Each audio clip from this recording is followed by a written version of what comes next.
Hello dear students, welcome to VPSC online classes. How are you all? Hope you all are well.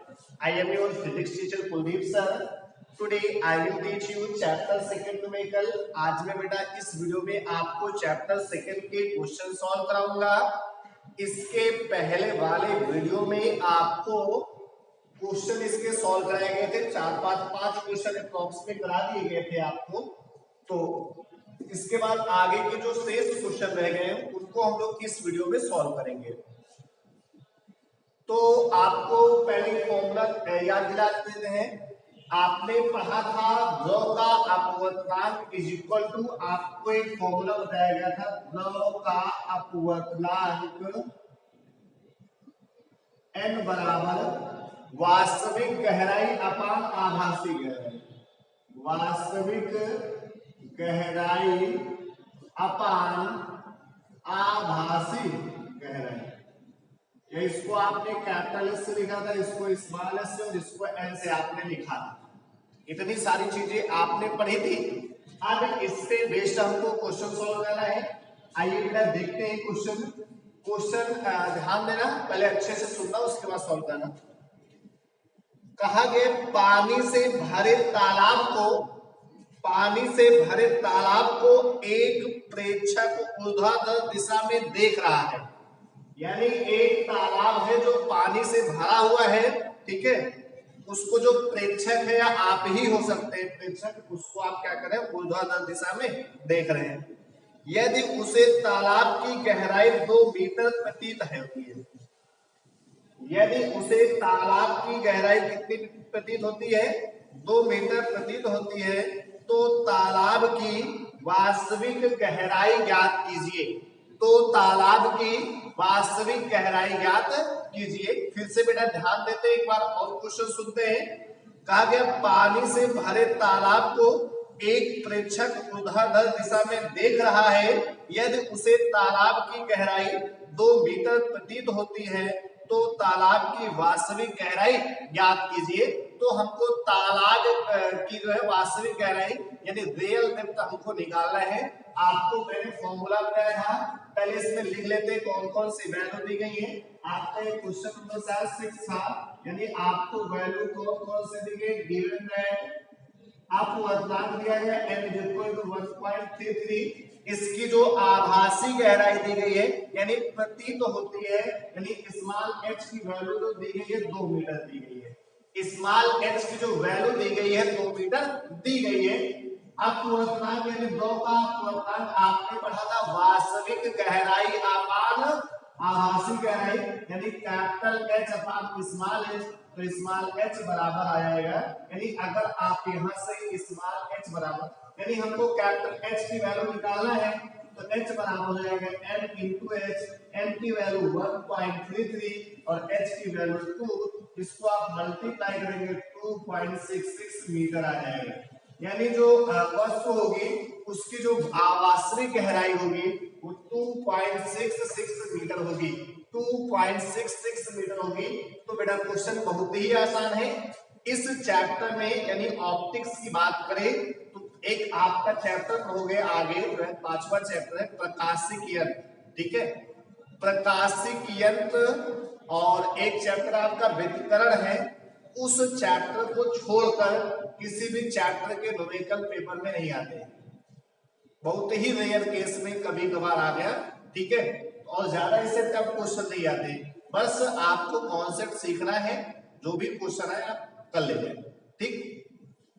उसके बाद हम लोग देखते हैं कि क्वेश्चन हो गया आपका, इससे कोई दिक्कत तो होनी नहीं चाहिए. अब हम लोग क्रांतिक कोण तथा अपवर्तनांक पे संबंधित क्वेश्चन सॉल्व कर लेते हैं. क्रांतिक कोण तथा अपवर्तनांक पे आपको मैंने रिलेशन बनाया था n equal to 1/sin c. ये आपका था अपवर्तनांक तथा क्रांतिक कोण में संबंध. अपवर्तनांक तथा क्रांतिक कोण में संबंध था. अब आइए इस पे बेस्ड क्वेश्चन हम लोग देखते हैं.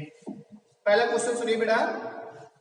कहा कि एक पदार्थ का अपवर्तनांक √3 है. एक पदार्थ का अपवर्तनांक √3 है. इसके लिए क्रांतिक कोण का मान ज्ञात कीजिए. इसके लिए क्रांतिक कोण का मान ज्ञात कीजिए. और क्वेश्चन में ये भी दिया गया sin 35 35.3 डिग्री, साइन 35.3 डिग्री की जो वैल्यू होती है 1/√3 होती है। ये क्वेश्चन में आपको वैल्यू दी गई है साइन 35.3 डिग्री की जो वैल्यू होगी 1/√3 होगी। कितनी होगी बेटा? 1/√3 होगी। इसके बाद आपको अपूर्णांक दिया है, n की वैल्यू जो दी गई है आपको √3 दी गई है। n की वैल्यू आपको क्वेश्चन में अपूर्णांक √3 दिया गया है। आपको क्रांतिक कोण निकालना है, यानी क्रिटिकल एंगल आपको निकालना है, यानी c की वैल्यू हमको फाइंड करनी है। c की वैल्यू बेटा हमको क्या करना है? फाइंड करनी है। तो आइए एक बार फिर से क्वेश्चन देखते हैं, उसके बाद सॉल्व करते हैं। कहा गया एक पदार्थ का अपूर्णांक √3 है, इसके लिए क्रांतिक कोण का मान ज्ञात कीजिए। आप यहाँ पे रखेंगे क्रांतिक कोण यानी अपूर्णांक, आपको n की वैल्यू √3 दी गई है, ये वैल्यू दी गई है। आपको फॉर्मूला पता है n बराबर होगा 1/sin c, यानी sin c बराबर हो जाएगा 1/n, n की वैल्यू 1/√3 हो जाएगा। अब आपको पता है 1/√3 कितने की वैल्यू होती है? साइन 35.3 डिग्री, साइन 35.3 डिग्री की वैल्यू होती है ना, यानी ये इसकी जो वैल्यू होती है 1/√3 होती है। तो आप लिख सकते हो sine c is equal to sine 35.3 degree, sine 35.3 degree. तो यहां से जो c की वैल्यू आएगी बेटा 35.3 डिग्री, यानी आपका जो आंसर आएगा, यानी आपका जो क्रांतिक कोण आएगा वो कितना आएगा? 35.3 डिग्री आएगा, 35.3 डिग्री आएगा, 3 डिग्री। ठीक है, तो इसमें तो कोई दिक्कत होगा नहीं, क्वेश्चन आसान है, कोई दिक्कत होनी भी नहीं चाहिए। आइए हम लोग नेक्स्ट क्वेश्चन देखते हैं। नेक्स्ट क्वेश्चन बेटा आपका क्या है? नेक्स्ट क्वेश्चन में कहा गया पानी तथा कांच के अपूर्णांक क्रमशः 4/3 यानी 4/3 तथा 3/2 है। पानी तथा कांच के अपूर्णांक क्रमशः 4/3 तथा 3/2 है। कांच से पानी पर आपतित प्रकाश किरण के लिए, कांच से पानी पर आपतित प्रकाश किरण के लिए क्रांतिक कोण का मान ज्ञात कीजिए। क्रांतिक कोण का मान निकालना है। मैंने आपको एक क्वेश्चन सॉल्व कराया था बेटा, इसमें जो वैल्यू दी होती है किसकी किसकी दी होती है? ANG की दी होती है और ANW की दी होती है। ANG की वैल्यू आपको क्वेश्चन में कितना दिया गया है? बोलो ग्लास के लिए, कांच के लिए कितना कहा गया है?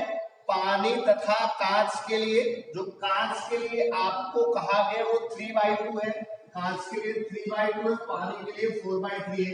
ठीक है, उसके बाद कहा गया कांच से पानी पर आपतित प्रकाश किरण के लिए क्रांतिक कोण मान ज्ञात कीजिए। ठीक है, आपको मैंने फॉर्मूला बताया था n इज इक्वल टू होता है 1/sin c। अगर आप यहां से sin c बराबर निकालेंगे तो आएगा 1/n, आएगा 1/n आएगा, 1/n आएगा। आपको ये फॉर्मूला पता है, बताने की जरूरत नहीं है। अब यहाँ पे आप देख सकते हैं आपको ANG की वैल्यू दी गई है, ANW की वैल्यू दी गई है। तो आपको मैंने पीछे एक क्वेश्चन सॉल्व कराया था, WNG is equal to ANG/ANW, याद आया होगा? मैंने इसको आपको सॉल्व कराया था 3/2/4/3, ये ऊपर चलाएगा। WNG की जो वैल्यू आती है वो 9/8 आती है, यानी एक प्रकार से वैल्यू है किसकी? n की वैल्यू है। किसकी वैल्यू है? n की वैल्यू है। अच्छा, इसको निकालने की जरूरत क्यों पड़ी?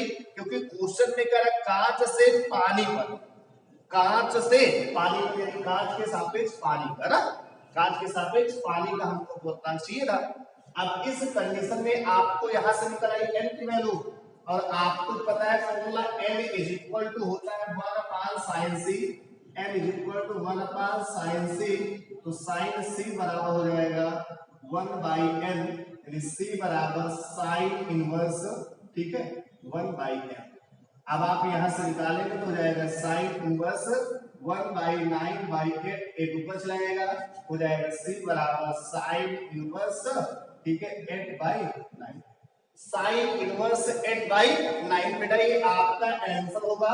यानी क्रांति कोण की जो वैल्यू आएगी आएगी साइन इनवर्स 8/9, साइन इनवर्स 8/9 आएगी। ठीक है, तो इस तरह के क्वेश्चन सॉल्व कर लोगे बेटा। इतने ही फॉर्मूले आपको वैसे कराए गए थे, इसका और तो कोई फॉर्मूला कराया नहीं गया था, तो उम्मीद करते हैं आप इस तरह के सारे क्वेश्चन सॉल्व कर लेंगे, तो कोई दिक्कत तो होगी नहीं। तो आपके इस चैप्टर के 8 क्वेश्चन हो गए हैं, ज्यादा क्वेश्चन आपके चैप्टर में दिए भी नहीं गए हैं।